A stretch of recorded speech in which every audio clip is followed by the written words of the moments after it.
Madam madam আপনি কুলি লাগবে না, আপনার মাল সামানা সব বাসায় পৌঁছাই দেবো ম্যাডাম। না ভাই, আমার কুলি লাগবে না, আমার গাড়ি আছে তো। মণিমা তুই? কি উল্টোপাল্টা কথা বলছেন? কে আপনার মা?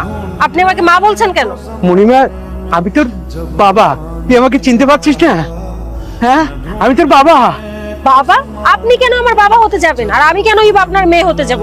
আপনার মতো কুলি কখনোই আমার বাবা হতে পারে না। ও হ্যাঁ, মনে পড়েছে, আপনি তো আশরাফ চৌধুরী। আপনার তো অনেক টাকা পয়সা আছে, টাকা পয়সার অনেক অহংকার আপনার, কিন্তু আপনার এই অবস্থা কেন? হ্যাঁ আমি অনেক টাকা পয়সার মালিক ছিলাম, তো এখন আর আমার কিছুই নাই রে মণি। খবরদার, আপনার ওই মুখে একবারও আমার নাম উচ্চারণ করবেন না। আমি আপনাকে চিনি না, না আপনি আমাকে চিনেন। আমি পুরনো সব সম্পর্কের কথা ভুলে গেছি। আপনার সাথে আমার কোনো সম্পর্ক নেই। আপনি একজন বাজারের কুলি, এটাই আপনার পরিচয়। আর আমার পরিচয় আপনার জানার কোনো দরকার নেই। আমি বাজারে খুলি ম্যাডাম, আপনার খুলি লাগবে না, আপনার মাল সামানা খুব যত্ন সহকারে আপনার বাসায় পৌঁছাই দেবো। আচ্ছা ঠিক আছে, আপনি যদি আমার বাজারের সব ব্যাগ নিয়ে যেতে চান, তাহলে আমার গাড়ির পিছ পিছ আপনাকে দৌড়ে যেতে হবে। পারবেন?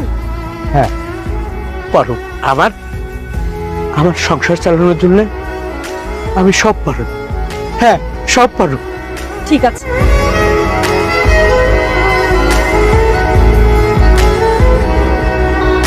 এই ঝালমুড়ি দাও তো। হ্যাঁ দিতাছি। কয় টাকার ভাইজান? কয় টাকার ঝালমুড়ি দিব?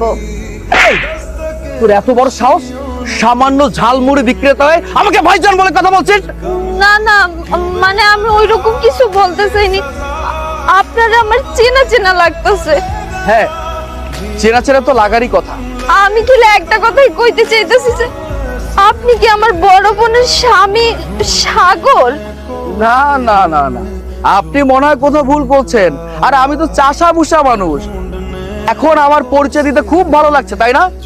একটা সময় আমি বারবার বলেছিলাম আমার পরিচয় দেওয়ার জন্য তোরা উঠে পড়ে লাগবে, তাই তো হয়েছে নাকি? আল্লাহ সেই সুযোগটা আমাকে দিয়েছে। আমি তোর সাথে খারাপ ব্যবহার করছি তার একটাই কারণ, শুধুমাত্র তোকে শিক্ষাটা দেওয়ার জন্য। আমি তোদের মতো অহংকারী না যে আমার টাকা পয়সা হয়েছে আমি অহংকার করছি, এমন কোনো কিছুই না। শুধুমাত্র শিক্ষা দেওয়ার জন্য এই কাজটা করেছি। হাঁপাইতেছো কেন? না অনেকখানি দৌড়াইছি তো, তাই একটু ক্লান্তি লাগতেছে। দৌড়াইয়া গেছি মানে? তুমি দৌড়াইছো কেন? কতজন হাঁটায় নাই, আবার কতজন আছে গাড়ির পিছিয়ে পিছিয়ে দৌড়ায় দৌড়ায় নেয়। কে কে কইছে তোমারে গাড়ি পিছে দৌড়াইতে? তোমার বড় মেয়ে মনি। তোমার বড় মেয়ে এখন অনেক বড় লোক, অনেক টাকার মালিক।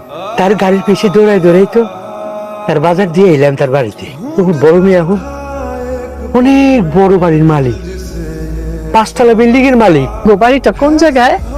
কোন জায়গায় কও না একটু। এক মেয়ের জামাইয়ের ঋণ পরিশোধ করবার জন্য যে বাড়িটা বিক্রি করে দিছিলাম, সেই বাড়িটা কেটে গেছে জানো? তোমার বড় মেয়ে মনি আর তার জামাই, সেই বাড়ির মালিক এখন ওরা। আসলে সব দোষ আমাদের।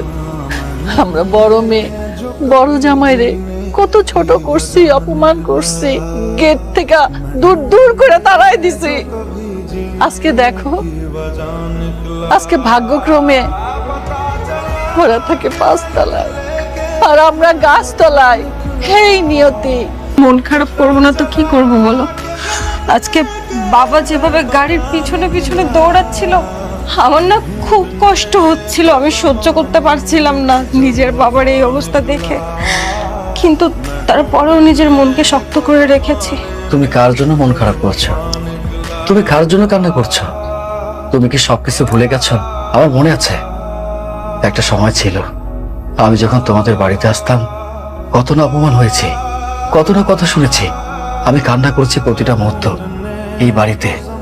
আমার মনে আছে আমি যখন গেটটা পার হই আমার সেসব দিনের কথা মনে পড়ে। আমার মনে পড়ে যে এই জায়গাটা আমি কান্না করেছিলাম। এখন এই বাড়িটার মালিক আমি। 10 টাকা আলি, 10 টাকা আলি লেবু, ধনিয়া পাতা 5 টাকা মুঠা, পাট শাক আছে ভাই, কেউ নেবেন নি? লেবু নেবেন স্যার? 10 টাকা আলি, ভালো, অনেক সুন্দর ঘেরান। কি ব্যাপার, আপনাকে এত চেনা চেনা লাগছে কেন? আপনি কি এলাকার নতুন ব্যবসায়ী? মানে এর আগে আপনাকে তো কখনো আমি দেখিনি।